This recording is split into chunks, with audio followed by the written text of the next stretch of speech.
Isang madaling sundin na recipe ng mango graham shake tulad ng Maxi Mango. Ang gusto namin sa recipe na ito ay magagawa mo ito sa bahay sa isang budget at mag-relax sa labas.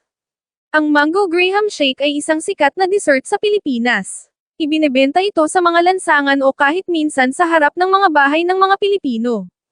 Ito ay sikat sa mga araw ng tag-araw at pista opisyal. Ang ilang mga establishmento tulad ng Maxi Mango ay nagbebenta din ng dessert na ito sa mga mall at establishmento. Upang gawin ang mango shake, ilagay ang mga hiwa ng mangga sa blender.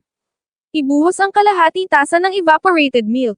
Magdagdag ng 2 tablespoons ng simpleng syrup, isang pinaghalong asukal at tubig 1:1, at isang tasa ng dinurog na yelo. Haluin ang mga sangkap sa mababang bilis ng hindi bababa sa 20 hanggang 30 segundo. Itabi para mamaya. Para sa pangalawang timpla, magdagdag ng all-purpose cream sa isang mangkok. Doblehin ang dami ng cream sa pamamagitan ng paghahalo gamit ang electric mixer o wire whisk o tinidor hanggang sa maging mas makapal ang texture.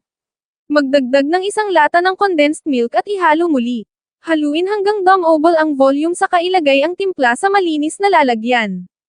Maglagay ng mango-flavored condensed milk sa isang hiwalay na mangkok at ihalo ito hanggang sa dumbbell ang volume. Dahan-daang i-slide ang all-purpose cream mixture sa mga gilid ng salamin. Ilagay ang durog na graham sa mga gilid sa baso at hayaang dumikit ito sa unang idinagdag na timpla.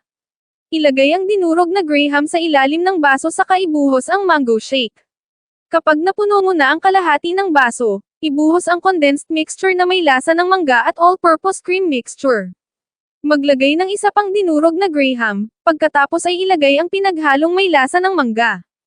Magdagdag ng hiniwang mangga bilang mga toppings bago ito ibuhos ng all-purpose cream mixture. Ihain bilang dessert. Enjoy!